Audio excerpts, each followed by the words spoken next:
Well, you know, this air that we breathe, you can't see it. Most of the time you can't feel it unless it's blowing. And yet in it and from it is nearly all the mass of the forest, of the jungle, of the crops of the field,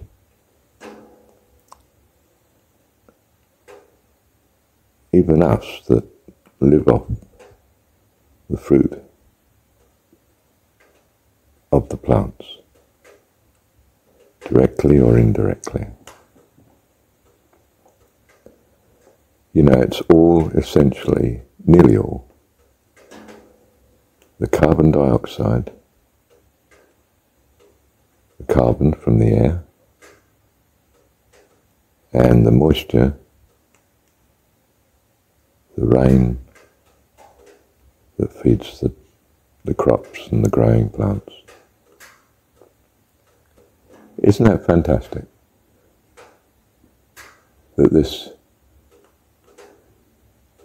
visually empty space between us and what we're looking at provides the mass of what we are. The body, you know, I don't know, 80-90% water, and most of the material of the body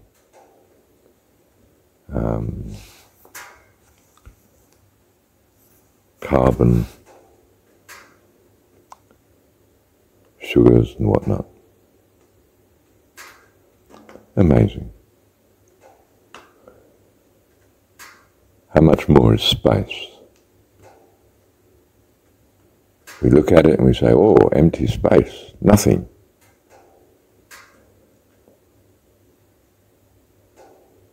And yet it's the fabric of everything that we take as creation. Everything we take as the universe.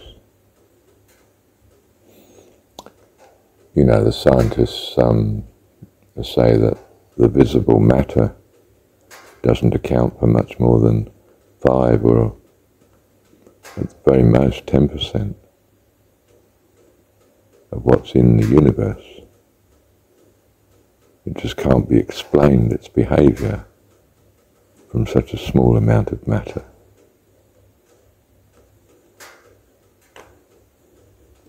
So where's the other 90 or 95%? It's that empty space, not so empty. Empty from the point of view of its sparseness.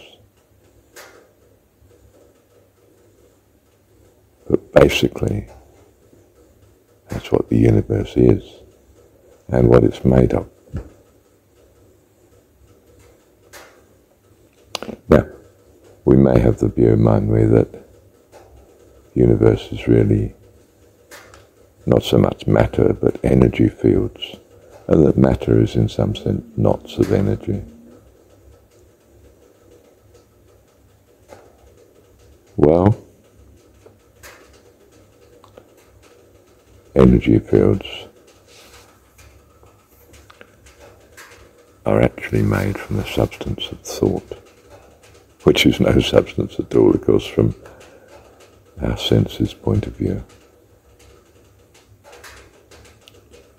So when you pray or when you visualize and when you think, you are at the heart of things. We're born of God, we think, we purpose, we hope.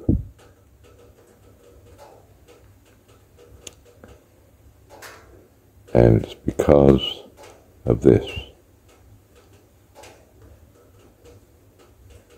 that what we see of the universe comes about.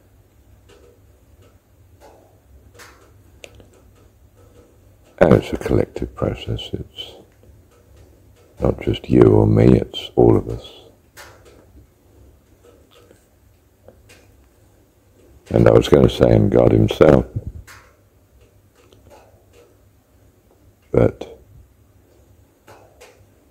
that's already included in the all of us, isn't it?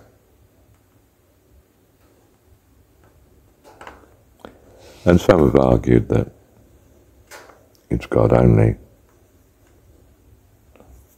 that the rest of us are a fiction, you and me.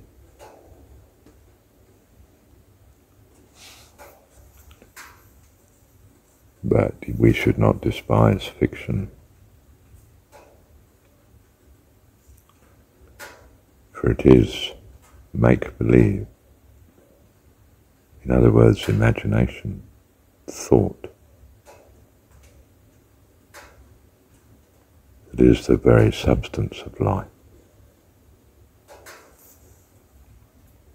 It is, in short, God's thought that holds the whole universe together, so to speak. In fact, not together, but expanding at a more than phenomenal rate. So quite simply, whatsoever is good and lovely, think on these things, and you will be a great contributor, an absolute blessing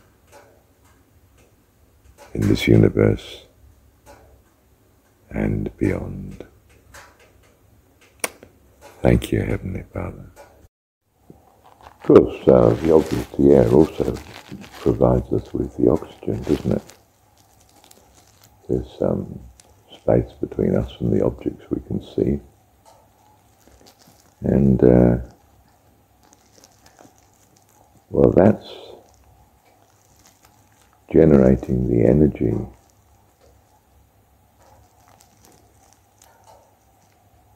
indirectly. It's producing the energy and the thought fields, force fields of our personhood. You know, you don't make anything, you don't create anything except you use this energy in a particularly consistent, creative way.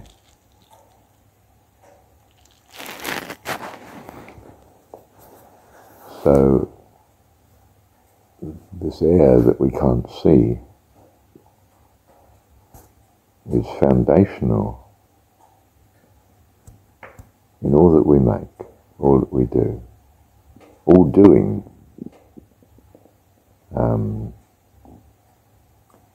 from the body's point of view.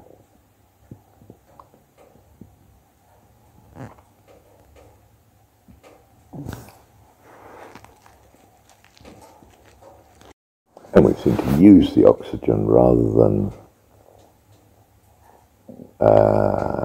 particularly use it as an ingredient in forming the body. We use it to generate the energy which the body uses. And we throw the oxygen away in general.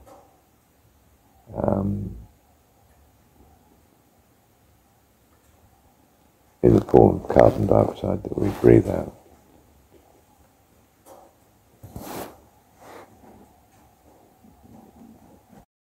And of course we recognize that we breathe out the carbon dioxide from the carbon of the food that we eat, which has come from the plants, which has come from the air, the moisture, and the sunshine passing through the air that, I was going to say that we can't see, but, well, we can certainly see the sun and the light, can't we? But,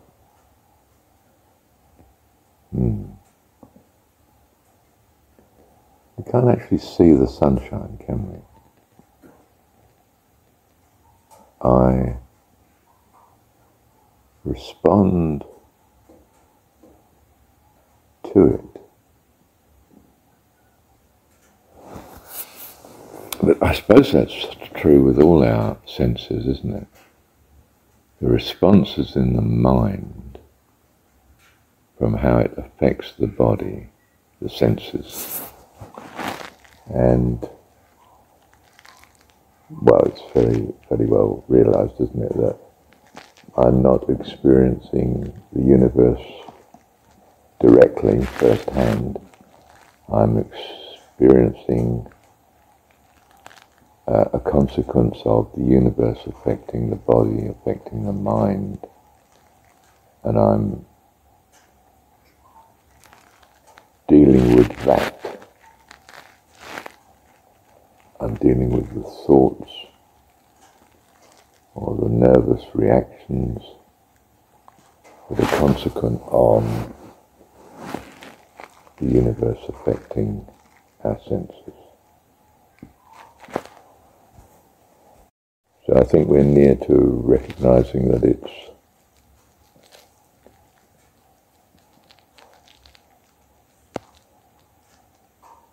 energy fields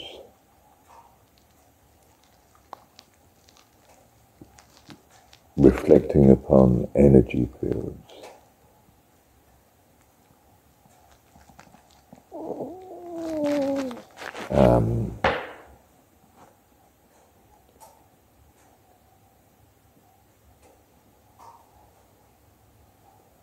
And what I have in mind is that it's thought that is the substance of the energy fields.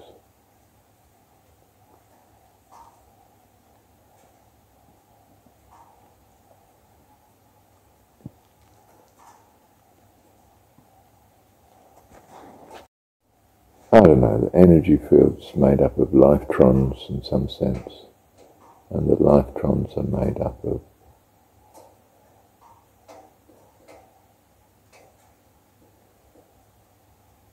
no, I don't know. It's beyond my limit there.